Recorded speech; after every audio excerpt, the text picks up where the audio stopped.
እስራኤልና ኢራን ከባድ ፍጥጫ ላይ እንዳሉ ይታወቃል። አራተኛ ቀኑን በያዘው የሚሳኤል ግብግብም ከሁለቱም ወገን ከበድ ያለ ጉዳትና ውድመት እየደረሰ ነው።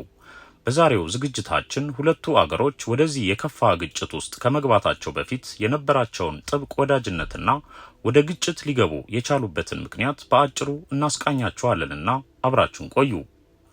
እስራኤል በ1948 እንደ አውሮፓውያን አቆጣጠር ከተመሰረተችበት ጊዜ ጀምሮ ለሶስት አስርት ዓመታት ኢራንና እስራኤል ወዳጃዊ ግንኙነት ነበራቸው።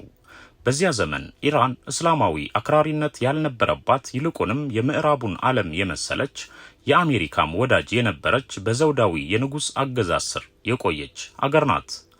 የመጨረሻው ንጉሥ ሼህ ሙሐመድ ሬዛ ፓህላቪ እየመሯት የነበረችው ኢራን የእስራኤልን እንደ አገር መመስረት በደስታ ከተቀበሉት በአካባቢው ከነበሩ ሁለት አገራት ውስጥ አንዷና ዋናዋ ነበረች። በአካባቢው የእስራኤልን እንደ አገር መመስረት የደገፉትና እውቅና የሰጡት ግብጽና ኢራን ብቻ ነበሩ። በተለይ ኢራን የእስራኤል ወዳጅ ነበረች። ይህም የሆነበት ምክንያት ሁለቱ አገሮች በአካባቢው ላይ የነበረውን የከረረ የአረብ ብሔረተኝነት በጋራ ለመመከትና እርስ በርስ መተጋገዝና መተባበሩ ለሁለቱ አገራት እጅግ ጠቃሚ ስለነበር ነው። እስራኤልም እንደ አገር በተመሰረተችበት ወቅት በአካባቢው ከአረብ ውጭ የሆኑ አጋር አገራትን ትፈልግ ነበር። ኢራንም የላቀ ወታደራዊና የመረጃ ደህንነት ባለሙያዎቿን ከእስራኤልና ከአሜሪካ ትፈልግ ነበር። እስራኤልም የኢራንን ፍላጎት ታሟላ ነበር። አሜሪካም እንዲሁ። በመካከለኛው ምስራቅ ኢስላማዊ ሆነው ነገር ግን አረብ ካልሆኑ አገሮች ውስጥ ኢራንና ቱርክ ይጠቀሳሉ። ኢራን ከአረብ አገራት ውስጥ የምትመደብ አይደለችም። በመሆኑም እርስ በርስ መተባበርና መተጋገዝ ያስፈልጋቸው ስለነበር ኢራንና እስራኤል ወዳጅነታቸውን አጠንክረው ለ30 ዓመታት ያህል በሰላም ቆይተዋል። በእነዚያ ጊዜያቶች የእስራኤል የስለላ ድርጅት ሞሳድና የኢራን የደህንነት አገልግሎት ሳባክ በቅርበትና በጋራ ተናበው ይሰሩ ነበር። የነዳጅ ዘይት ንግድ እየተስፋፋ በነበረበት ወቅት ከ1950ዎቹ እስከ 1970ዎቹ ድረስ ኢራን ከነዳጅ ዘይት ከምታገኘው ገቢ እስራኤልን በገንዘብ ሳይቀር ትደጉም ነበር። ነዳጅ ዘይት ሀብቷንም ለእስራኤል በገፍ ታቀርብላት ነበር። እስራኤልም ኢራን የምትፈልገውን ቴክኒካዊ ድጋፍና የመረጃ ደህንነት ስጋቶቿን በሚመለከት እንዲሁም በሌሎች እስራኤል ጠንካራ በሆነችባቸው ዘርፎች ለኢራን ያልተቆጠበ እገዛና ድጋፍ ታደርግ ነበር። ይህም ብቻ ሳይሆን በኢራንና በኢራቅ መካከል ጦርነት በነበረ ጊዜ እስራኤል ኢራንን ረድታለች። ይህ ወዳጅነትም ከእስራኤል ዳግም ምስረታ ከ1947-48 እስከ 1979 ዓመተ ምህረት ድረስ ቀጥሎ የቆየ ነበር። በ1979 እንደ አውሮፓውያን አቆጣጠር ግን ነገሩ ተቀየረ። የኢራን እስላማዊው አብዮት የሻህን ንጉሳዊ አገዛዝ ገርስሶና ስርዓቱን አፍርሶ አያቶላ ሆሚኒ አሊን ወደ ስልጣን አመጣ። ይህ አብዮትም የቀድሞውን ስርዓት ለውጦ የአሁኗን ኢስላማዊት ኢራንን መሰረተ። ኢራንን ጠንካራ ኢስላማዊት አገር አደርጋለሁ ብሎ የተነሳው አዲሱ አስተዳደርም ኢራንን በሸሪያ ህጎች ማስተዳደርና ከቀድሞው አገዛዝ ስርዓት ተቃራኒ የሆነውን አገዛዝ አጸና። ሳይውል ሳያድርም እስራኤልን የፖለቲካ ጠላት ብቻ ሳይሆን እስላማውያንን የሚጨቁን ድንበር የሌለው ዚዮኒስት መንግስት በማለት የእስራኤልን መንግስት ከመቃወም አልፎ ይዘልፈው ጀመር። አያቶላ ኮሚኒ እስራኤልን ትንሽ ሰይጣን ብለው መጥራት ጀመሩ። አሜሪካንን ደግሞ ታላቁ ሰይጣን ብለው ሰይመው በዚሁ ስሟ መጥራታቸውን ቀጠሉ። ትንሽና ትልቅ ሰይጣን የተባሉት እስራኤልና አሜሪካም ጥምረት ፈጥረው ጸረ ኢራን ሆኑ። የእስራኤልና የኢራን ሰላማዊና ወዳጃዊ ግንኙነትም በአያቶላ ሆሚኒ ዘመን በ1979 አከተመ። ኢራን ከእስራኤልም ከአሜሪካም ጋር የነበራት ሰላማዊ ግንኙነት ተቋረጠ። ከዚያ ጊዜ ጀምሮ ኢራን ፊቷን የእስራኤል ተቃዋሚ ወደ ሆኑ ቡድኖች አዞረች። ኢራን የእስራኤል ተቃዋሚ የሆኑ ኃይሎች ዋነኛ ደጋፊ ሆነች። እስራኤላውያንን አስወጥታ በቴህራን የሚገኘውን የእስራኤል ኤምባሲ ለፍልስጤማዊው የነጻነት ድርጅት ለፒኤልኦ ሰጠች። በሶሪያና በምዕራባዊ አዋሳኝ ድንበሮች ለሚገኙ ለሌሎች ጸረ እስራኤል ቡድኖችም መርዳትና መጠን የለሽ ድጋፍ ማድረግ ጀመረች። ወዲያውም የፍልስጤማውያን ነጻነት ተሟጋች ነኝ በማለት ራሷን ይፋ አደረገች።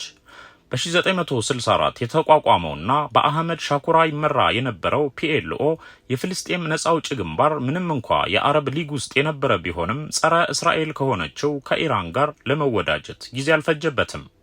ኢራን በሊባኖስ ያለውን ሂዝቦላን፣ የፍልስጤም ነጻ አውጪ ግንባርን ፒኤልኦን እንዲሁም በ1980ዎቹ የመጀመሪያ ዓመታት የተመሰረተውን የሺአ ማህበረሰብ ቡድንን በጦር መሳሪያ በስልጠናና በገንዘብ መደገፍ ጀመረች። በኢራን ድጋፍ ኃይሉ የተጠናከረው ሂዝቦላ ከእስራኤል ጋር ብዙ ጊዜ ተዋግቷል። በጋዛ አካባቢ ይንቀሳቀስ የነበረው ሐማስም ከኢራን ጋር በአይዲዮሎጂ አይጣጣም የነበረ ቢሆንም አዲሲቱ ኢራን ጸረ እስራኤል ሆና በማግኘቱ ልዩነቱን ትቶ የኢራንን ድጋፍ ማግኘት ችሎ እስራኤልን ለብዙ ዓመታት መገዳደር ቻለ። ይህም የሆነው በዋናነት በኢራን ድጋፍ ነበር። ኢራን ለነዚህ ሁሉ ጸረ እስራኤል ቡድኖች ያልተቆጠበ ድጋፍ አድርጋለች። በዚህ መልኩ ኢራን ከ1979 ዓመተ ምህረት ጀምሮ እስከ ዛሬ ድረስ በነበሩት ጊዜያቶች የእስራኤልን ተቃዋሚዎች በመደገፍና በመርዳት ፕሮክሲ ዋር የሚባለውን የተዘዋሪ ጦርነት ከእስራኤል ጋር ስታደርግ ቆይታለች። የሁለቱ አገር ጠላትነትም እየተካረረ ቀጥሎ አሁን ለደረሱበት የኒውክሌር ፍጥጫና ፍልሚያ እንደ አንድ ምክንያት ሆኖ መከሰት ችሏል። ነገር ግን በዋናነት ሁለቱን አገሮች ያፋጠጠውና ጠላትነታቸውን ያከረረው ሁለተኛው ዋና ምክንያት የኢራን የኒውክሌር ፕሮግራም ነው። ኢራን እስራኤል ከምድረገጽ መጥፋት አለባት የሚለውን አቋሟን ደጋግማ ስትገልጽ የነበረች አገር ናት። በመሆኑም እስራኤል ኢራን ወደ ኒውክሌር ፕሮግራም ስትሻገር ስጋቷ እያየለ በመምጣቱ የኒውክሌር መሳሪያ ባለቤት ከሆነች እስራኤልን የማጥፋት እቅዷን ተግባራዊ ታደርገዋለች የሚለው ስጋቷም እውን እየሆነ በመምጣቱ በሞሳድ አማካኝነት የኢራንን የኒውክሌር ፕሮግራም እየተከታተለች ለነ አሜሪካ በማሳወቅ ስጋቷን ስትገልጽ ክስና አቤቱታዋን ለነ አሜሪካ ስታቀርብ ጎን ለጎንም ኢራንን መገዳደር የሚያስችላትን ዘመናዊ መሳሪያ በማምረትና በመታጠቅ የአሜሪካንን ድጋፍን በመጠየቅ ራሷን ከኢራን በኩል ሊሰነዘርባት ከሚችለው የኒውክሌር ጥቃት መከላከል በሚያስችላት ቁመና ላይ ለመገኘት ደፋ ቀና ስትል ቆይታለች። አሜሪካም በጉዳዩ ላይ ጣልቃ ገብታ የኢራንን የኒውክሌር ፕሮግራም ለማስቀረት ላለፉት 10 ዓመታት በዛቻም በዲፕሎማሲም ሞካክራለች። ነገር ግን ይህ ነው የሚባል ተስፋ ሰጪ ውጤት አልተገኘም። ዛሬም ድረስ አሜሪካ ኢራን የኒውክሌር ፕሮግራሟን እንድታቆም በማስጠንቀቅና በማውገዝ ላይ ትገኛለች። ሆኖም ኢራን በእጅ ልትል አልፈቀደችም። ይልቁንም ኢራን የኒውክሌር ፕሮግራሟን ልታቋርጥ እንደማትችል ገልጻ በአቋሟ ጸንታ የኒውክሌር ግንባታዋን ስታሳልጥ የቆየች ሀገር ሆናለች። እነ አሜሪካ የኢራንን የኒውክሌር ፕሮግራም ለማስቆም ሲያደርጉት የነበረው ጥረት ሁሉ ከንቱ መሆኑን ስትረዳም እስራኤል የኢራንን የኒውክሌር ባለሙያዎችንና ሳይንቲስቶችን መግደል እንደ አንድ መፍትሄ ቆጥራ በተለያየ ጊዜ የሞሳድ አባላት ወደ ኢራን ዘልቀው በመግባት የኒውክሌር ሳይንቲስቶችን በማፈንና በመግደል ተግባር ተጠምደው ቆይተዋል። እንዲሁም ስቱክስኔት የሚባል እስራኤል ሰራሽ የኮምፒውተር ቫይረስ በመጠቀምና የሳይበር ጥቃቶችን በመሰንዘር የኢራንን የኒውክሌር ፕሮግራም ለማቃወስ የሚያስችል ጥቃት ስታደርስና የኢራንን የኒውክሌር ባለሙያዎች በልዩ ልዩ መንገድ እንዲገደሉ ስታደርግ ቆይታለች። ኢራን የኒውክሌር ፕሮግራሟ ሰላማዊ እንደሆነ ብትከራከረም እስራኤልም ሆነች አሜሪካ እንዲሁም ሌሎች ሀያል የሚባሉ የምዕራብ አገራት የኢራንን ማስተባበያ አልተቀበሉትም፣ ኢራንንም አላመኗትም። ኢራንም የኒውክሌር ፕሮግራሟን ለማቆምም ሆነ ለማቋረጥ ፈቃደኛ ሳትሆን ቀርታለች። ይህም ከእስራኤል አልፎ አሜሪካንን እንቅልፍ የነሳ ጉዳይ ነውና አሜሪካ በእስራኤል ተከልላ ከኢራን ጋር ፕሮክሲ ዋሩን እንደቀጠለች እንድትቆይ አድርጓታል። ዛቻውም ሆነ ማስጠንቀቂያው፣ ዲፕሎማሲውም ሆነ የስምምነት ፊርማዎች፣ ሁሉም አይነት ሙከራዎች የኢራንን የኒውክሌር ፕሮግራም ማስቆም ባለመቻላቸው እስራኤል እንደ መፍትሄ የቆጠረችው የኢራንን የኒውክሌር ማብለያ ተቋም ሙሉ በሙሉ ማውደም፣ ባለሙያዎችንም ጨርሶ ማጥፋት የሚል እቅድ ሊሆን ችሏል።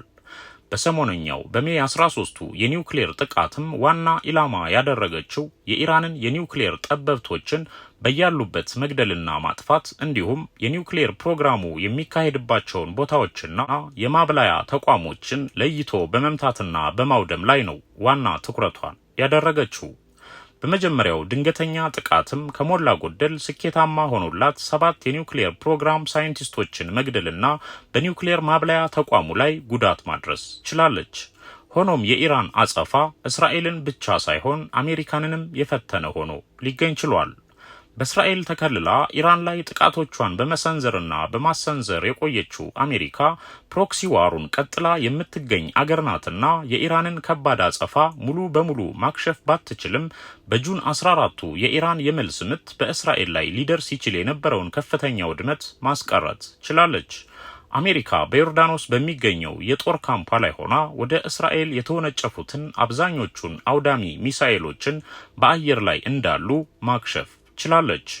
እስራኤልም በኢራን የምድር ውስጥ ኒውክሌር ማብላያ ተቋም ላይ እንዲሁም በቁልፍ ወታደራዊ ስፍራዎች ላይ ተመሳሳይ የሚሳኤል ጥቃቷን ቀጥላ የምትገኝ ስትሆን ጎን ለጎንም የኢራንን የመልስ ምት በማክሸፍ ተግባር ላይ ተጠምዳ ትገኛለች። ኢራንም በተመሳሳይ የእስራኤል ከተሞች ላይ ሚሳኤሎችን ማዝነቧን እንደቀጠለች ነው። ጁን 13 2025 የጀመረው የኢራን እስራኤል ግጭትና የሚሳኤል ፍልሚያ ዛሬ አራተኛ ቀኑን ይዟል። በ4 ቀናት ውስጥ በተደረጉ ድንበር ዘለል በሆኑና እስከ 1000 ኪሎ ሜትር ድረስ በሚወነጨፉ የከባድ ሚሳኤል ጥቃቶች ከ200 በላይ ኢራናውያን ሲሞቱ ከ300 በላይ የሚሆኑት ቆስለዋል። ከእስራኤል በኩል ከ20 ሰዎች በላይ ሲገደሉ ከ300 በላይ ዜጎች ቆስለዋል። ህንጻዎች ፈራርሰዋል። መሰረተ ልማቶች ላይም ውድመት ደርሷል። ግጭቱም ተባብሶ እንደቀጠለ ይገኛል። ሁኔታው በዚሁ ከቀጠለም እጅግ አደገኛ እንደሚሆንና መላውን የመካከለኛው ምስራቅ አገራት ሰላም አልባ አድርጎ እንደሚቀጥል የከፋ እልቂትም እንደሚያደርስ ጦሱም ከመካከለኛው ምስራቅ አልፎ ለመላው ዓለም አገራት እንደሚተርፍ እየተገለጸ ይገኛል። ከዚህም አልፎ የሁለቱ አገራት ግጭት የሶስተኛው ዓለም ጦርነት ጅምር ሊሆን እንደሚችል እየተተነበየ ይገኛል። ወዴት አቅጣጫ ያመራል የሚለውንም ጊዜ የሚፈታው ጉዳይ ይሆናል። ክቡራን የቻናላችን ቤተሰቦች በወቅታዊው ጉዳይ ላይ ለዛሬ ይዘንላችሁ የቀረብነው መረጃ ይህን ይመስል ነበር። ስለ አብሮነታችሁ ከልብ እናመሰግናለን። በሌላ መሰል ዝግጅት እንመለሳለን። ቻናሉን ሰብስክራይብ ማድረግ አትርሱ። በያላችሁበት በሰላም ቆዩን።